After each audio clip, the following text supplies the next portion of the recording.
Hi everyone!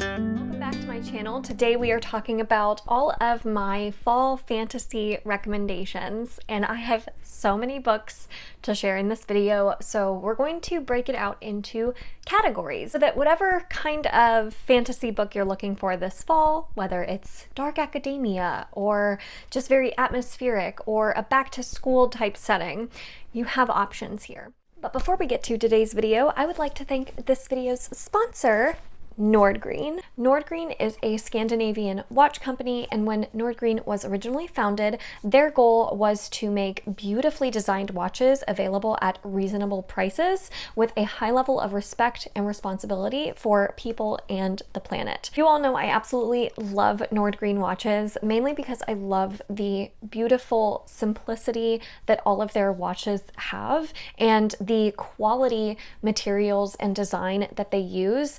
These watches can go with any outfits, everyday looks, dressier looks, more casual looks, and they have a variety of different watch faces and dial colors and straps and sizes and all different types of designs, so you can definitely find something that will work for you. I selected the Native watch with a beautiful rose gold chain link strap that I am so obsessed with. I think this is absolutely beautiful, and this watch face is actually a little bit larger than some of the other watch faces I've tried from them, and I really like how easy it is to quickly see the time as I'm reading my favorite book.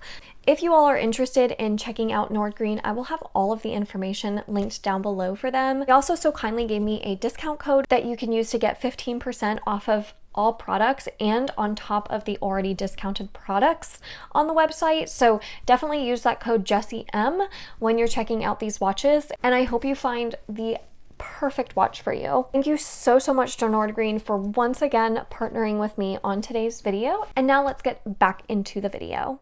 Let's start with the back to school category. If you love reading school settings in the fall time because it's back to school season, I have some great recommendations for you. The first being, of course, a middle grade book called Amari and the Night Brothers by B.B. Alston. This is a middle grade fantasy about a young girl who travels into this supernatural world to find her missing brother, and along the way has to join up with these friends at school to discover what's really happening here, where her brother went, and it is so much fun. It's filled with all different types of supernatural creatures. We have a totally foreign world that our character gets to discover alongside you as the reader. And of course, we have an amazing, resilient character at the very center of this story that I love so much. And again, because we have that school setting, you have a huge focus on amazing friendships. So if that sounds amazing to you and you like middle grade fantasy, then look no further than Amari and the Night Brothers. Another middle grade fantasy that I do have to mention is, of course, Nevermore, The Trials of Morgan Crow by Jessica Townsend. You have a character who feels very reminiscent of Wednesday Addams, kind of at the center of this story, and she has been told her whole life that she is a curse until she gets taken away to the magical world of Nevermore, where she has to enter a school and go through trials and find friends and allies to make it through these trials to be a part of this secret society. So again, kind of like Amari and the Night Brothers, you are discovering this very fantastical world alongside our main character, huge focus on friendships, and I really enjoy the atmosphere in this one. So these are two fantastic back to school settings if you like middle grade. Now, if you aren't looking for middle grade, but you're looking maybe for some young adult fantasy options, one option I have for you is Legendborn by Tracy Deonn. This is one that I think is fantastic for the back to school trope. You have a character who is accepted into this college program, and she enters the school and finds out that there is this kind of underground secret society of famous Arthurian descendants. So you have characters who are descended from King Arthur, Lancelot, etc. So it's a really fun premise, and there's very fun magic in this story, and there's actually quite a bit of magic. There's 2 magic systems, which I really enjoyed, and I loved the way that the magic was utilized. And something is happening at this school that this secret society of Arthurian descendants needs to figure out. So I love this story. I thought it was a ton of fun. It has a lot of young adult fantasy tropes that, if you love those types of tropes like The Chosen One and The Secret Society, then I think you're gonna have a ton of fun with this one. Then one more young adult fantasy that is back to school would be The Raven Boys by Maggie Stiefvater, which has one of my favorite found families in all of fantasy. I love this group of the Raven Boys so much. This series is often described as all vibes, no plot, meaning it's a lot about the atmosphere of the story and the setting and the characters themselves, rather than being about the plot at the center of the book. I honestly can't really even tell you what this series is about. You kind of just have to go with the flow. I just adored the characters and the writing style in this series so much that it totally won me over. You have a group of boys who are prep boys at this high school, and this girl is kind of an outsider coming into this group and finds out that they are looking for potentially a dead king along these ley lines in their town.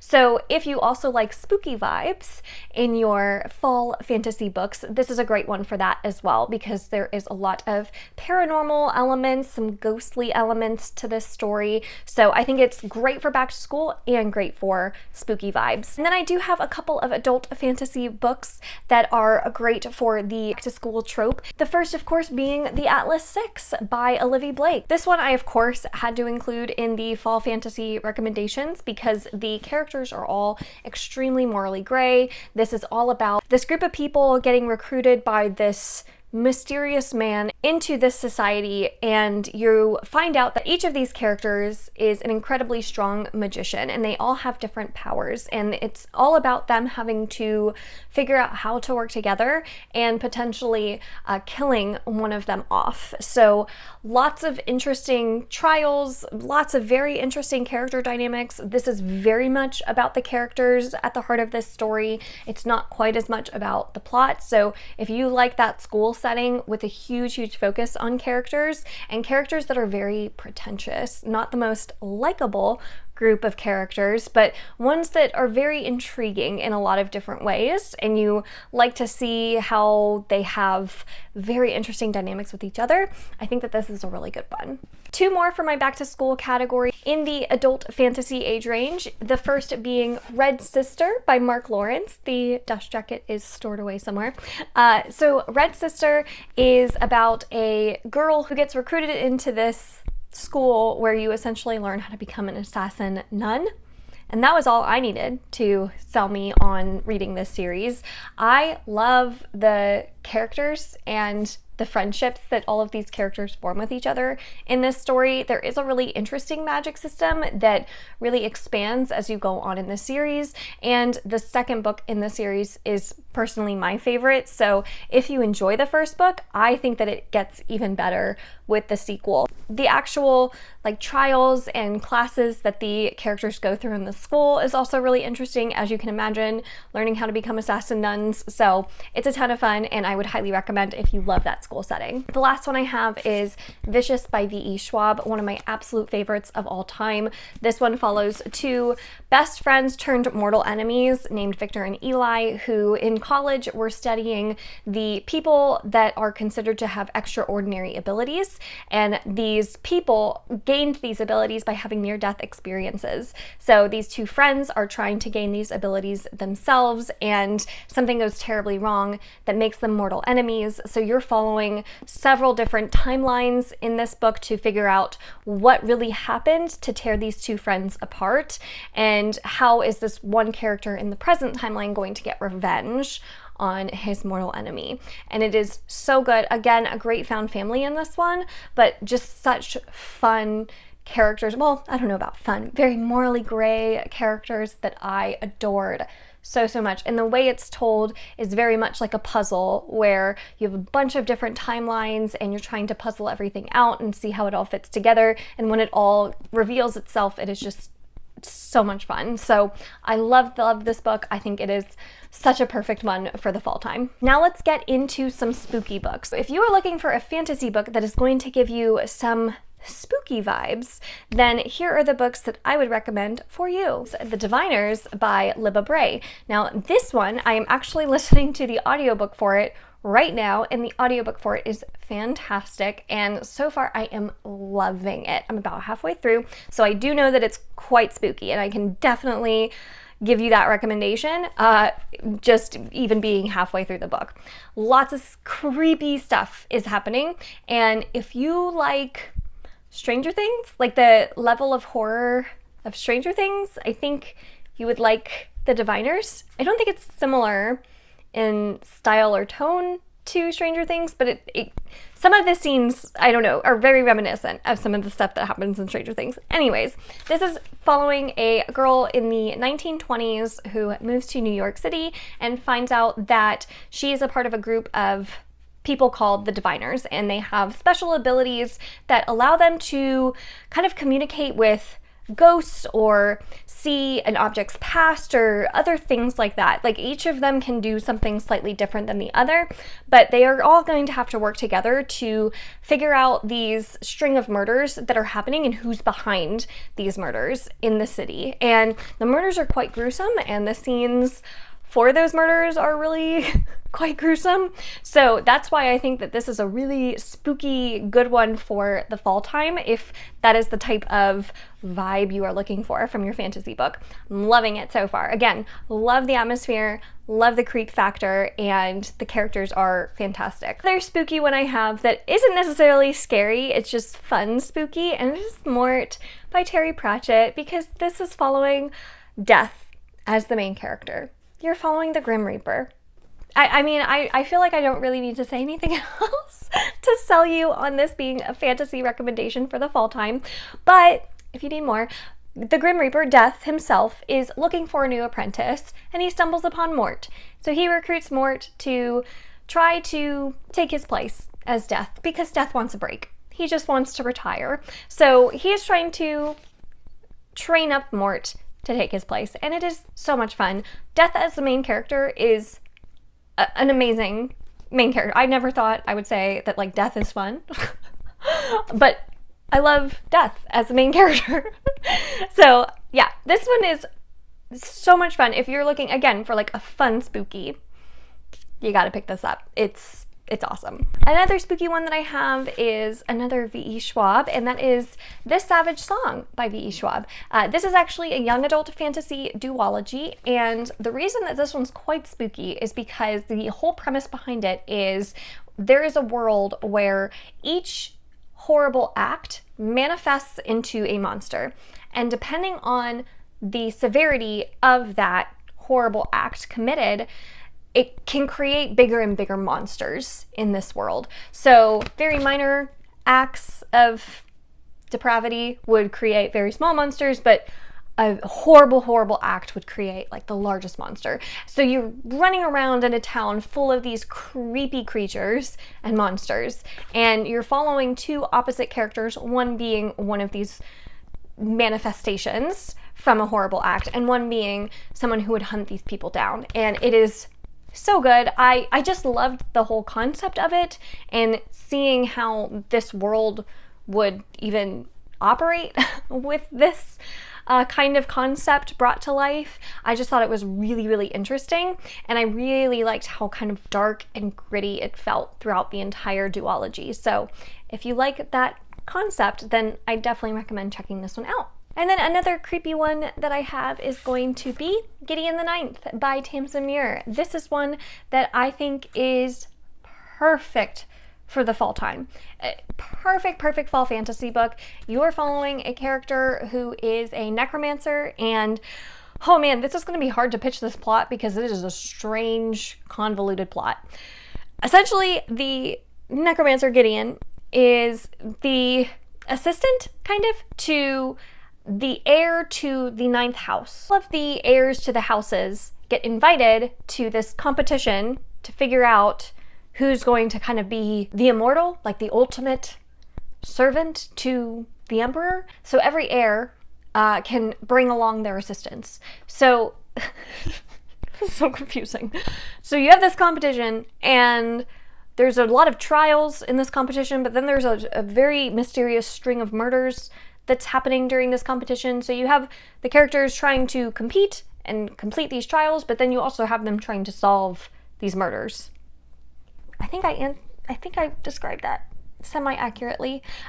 Very confusing plot, but what's so fun about it is the humor, the writing, and the characters. Once again, if you can kind of just go with the flow with the plot, you're gonna have a good time, I think, if the humor works for you and you really like the characters.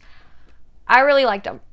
I loved Gideon and I loved Haro, the two main characters. So for me, that was enough to carry me through this book, but it is quite confusing. All right, two more spooky books that I have to feature. The first being an adult fantasy, The Justice of Kings by Richard Swan. Now, this is one that I don't think is very scary. It has a horror elements to it, which is why I'm putting it in the spooky category, because the magic system, the way it operates, it lends itself very well to necromancy, and some creepy scenes kind of are inserted throughout this book because of the way the magic is laid out. So I think that if you are looking for fantasy that's not horror fantasy but has a little bit of horror elements to it, I think you're really going to like The Justice of Kings. And the way it's told is so interesting. You're following a character who is named Sir Conrad von Valt, and you are following the story from his apprentice's point of view. And you are following these characters as they go around this fictitious fantasy country and solve these cases and murders and carry out the Emperor's law. And sometimes they are getting in over their heads and things go terribly wrong. Now, I really loved the horror elements in this book. I think that for me was what made it stand out so much in my mind. So I loved that part of this book. I loved a lot of other parts about this book. I really liked the characters and I really liked the writing, but I thought that the horror elements were done really, really well. And it was subtle. So if you're, not the biggest fan of spooky, but you want to dip your toes in it, this would be a good one for you. And then the last spooky book I have is a young adult dystopian sci-fi fantasy book. It's Scythe by Neil Shusterman. So this series, I love the series. It's one of my favorite young adult fantasy series. It is about a world in the future where we as humanity have conquered death. So no one dies of natural causes anymore. And because of that, in order to control the world's population, we employ scythes who are responsible for gleaning people to control the population. So the way that the scythes are recruited and are trained and then actually go out and execute on their responsibilities is so fascinating. And just the philosophical questions this series brings up and the creepiness of how some of the scythes operate, I think is what makes it so incredibly compelling and unique and so unlike anything else I've read. Just the politics behind it, the, again, kind of moral questions you ask throughout the series. Oh, it's so, so good. So if that sounds interesting to you, it's not horror, so it's not spooky in that sense. It's more creepy in the sense of like, it's kind of harrowing what these characters have to do, and the whole concept of it is kind of harrowing in that way. So if that sounds really interesting to you, I think it's a really, really fascinating series and a perfect one to pick up in the fall time. And now let's get to our next category, which is going to be atmospheric reads. The first one is Spells for Forgetting by Adrienne Young. Such a good atmospheric book. Now, I hesitate to even put it on this list because it's not really fantasy. It's not. It came in a fantasy subscription box. So I want to make it very clear that if you are going into this book expecting a fantasy book, you are going to be sorely disappointed. This is bordering on magical realism. Even that's a stretch. So you are following a character who in the past was accused of something pretty horrific, and he, because of that accusation, moved away from this very, very small town. And he now has to go back to this small town because his mother has passed away and he needs to bury his mother's ashes. And so he returns to this very, very teeny town very hesitantly. So that's one perspective that you're following. And then you're following another character's perspective who was the girlfriend of this main character in high school when this horrific thing happened, and she decided to stay in the town and not go with her boyfriend and leave this town. And she is very upset that he is now back in town. And so things ensue from there, and you're essentially following not only this kind of romantic subplot, but you're also following this murder mystery where just because the main character was accused of this thing in the past doesn't mean he necessarily did it, and you're also trying to get to the bottom of who really did do it then. So it's very compelling. I loved the atmosphere, especially in this one, so it took me a while to get into, but once I felt like I was there with the characters, I was really into it. I mean, just look at the art. Doesn't that scream fall to you? It screams fall to me. So I love this one for the atmosphere, and I also loved it for the romantic subplot and the mystery aspect. It was just really good. So, highly recommend Spells for Forgetting if you are okay with it not being a fantasy book. Next one I have is A Dowry of Blood by S.T. Gibson. This is following Dracula's bride, and it's telling the story about her being married to Dracula from her perspective. And it is very much about, at the center of this, being in a very manipulative relationship and navigating that. And the way it's told, the writing is so evocative and so beautiful and so sultry. It's so beautifully told that I was just enchanted by this story. And it really makes you kind of understand the psychology behind these types of relationships. And the vampire aspects were done in such a elegant way. I don't know, it was just beautifully told. So I loved this book for that reason. So if that sounds interesting to you, you gotta check out A Dowry of Blood. The next one I have is The Last Tale of the Flower Bride by Roshani Chokshi, one of my all-time favorites. I love this book. And again, kind of like Spells for Forgetting, this is not a full-on fantasy book. Again, I'm including it on this list because it came in a fantasy subscription box, even though I don't know that it necessarily should have. I wasn't mad because I love this book, so I'm so glad that I was sent it because I probably wouldn't have read it otherwise. But it's not really fantasy. It's more magical realism than anything else. And this story is following a man who marries this very mysterious woman who's very enchanting in a lot of ways. She's very mysterious, and she is his dream girl. And she makes a deal that she'll be with him if he never looks into her past and just accepts her for who she is at that time.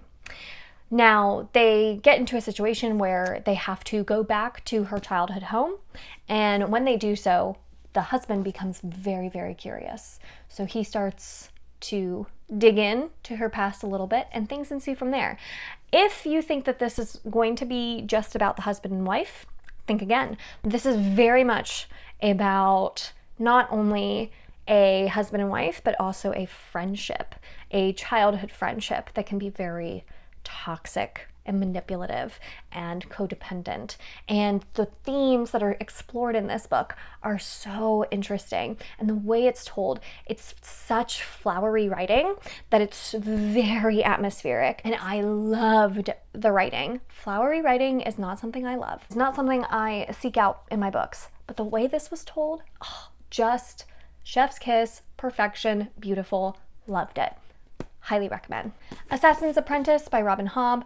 This, I feel like, is just such a good fantasy book for the fall. It is written in such a beautiful way. I mean, I personally don't love the Farseer trilogy. I did end up not finishing the second book, but I have to give Robin Hobb credit because her writing is just so beautiful that it feels so atmospheric when you're reading it. You really feel like you are lost in the pages with the characters. And you are following, in this first trilogy, you're following Fitz as a young boy as he becomes apprentice to an assassin because he is bastard to the crown prince. So now, to be useful to the crown, Fitz is trained as an assassin. And it is just, it's such a good coming of age story, and I'm so bummed that I didn't love the whole rest of the trilogy. It's very slow. So if you're okay with a very slow build to your stories and really sitting in the characters' feelings for a long time, then this is going to be one that you're really going to enjoy. I really think Robin Hobb does atmosphere so well. So I had to give Assassin's Apprentice credit, even though Farseer Trilogy in general is not my favorite, obviously, because I didn't finish it. I still had to mention it here because so many people love it, and it may work so well for you. Uprooted by Naomi Novik, another one that has a lot of mixed reviews out there, but I overall actually enjoyed this one. This is very much feels like a dark fairy tale, and so you're following a character who is raised in this village, and nearby there is this very mysterious wizard known as the dragon, and so the villagers of this town kind of rely on this dragon's magic to make their village run, and they have to sacrifice one of the women of their village to this dragon.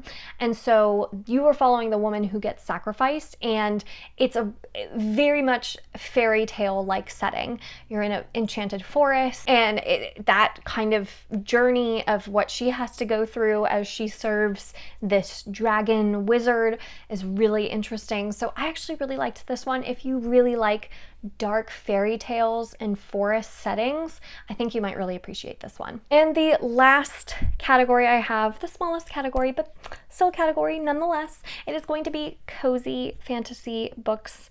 And so the first one I have to mention is Nettle and Bone by T. Kingfisher. This is one that I read a couple years ago at this point, and I really had so much fun with it. It's very short, and again, kind of like Uprooted, it's very fairy tale-like in its quality. You're following a character whose sister gets married off to this royal family, and she's very worried for her sister, and she's determined to kind of save her sister from her fate, and she has to pick up a group of characters along the way to figure out how to save her sister.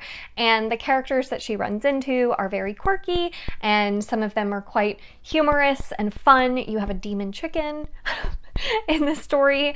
It's a lot of fun. Really sweet, heartwarming story at times. It's also quite harrowing at other times. I just think it's a perfect fall time read and such a good cozy book to cozy up by a fire with a nice mug of hot cocoa. Oh, it's just wonderful. It's so cute. Another cozy one I have is Half a Soul by Olivia Atwater. This is one that's probably the only fantasy romance recommendation I have on this list. You are following a character where she is a young woman, gets cursed by a fairy, and gets half of her soul taken away. This is kind of set in Regency England, and this is a time where society is very much all about the proper woman. You have to act and say the perfect thing, and you have to find a suitable husband and all of these things. And so she very much doesn't act like everyone else because having half her soul taken away, her emotions are very subdued. So she's not the proper woman that the person who's raising her wants her to be. But she does find someone who really appreciates her for who she is, and there's a lot more to this than just the romance, but the romance aspect of it is so precious and sweet, and you just, the main character is such a fantastic main character to follow. I loved her so much. So I can't recommend this one enough. It was just sweet, heartwarming, smiled from ear to ear the whole way through. Adorable. And so that concludes my fall fantasy recommendations list. Did you see any on this list that you've read before? What did you think of them? And then what is your recommendation for the best fall fantasy book? I would love to know in the comments down below. Thank you all so much for watching this video. If you enjoyed it, make sure to give it a thumbs up, subscribe if you'd like to, and I will see you all in my next one. Bye!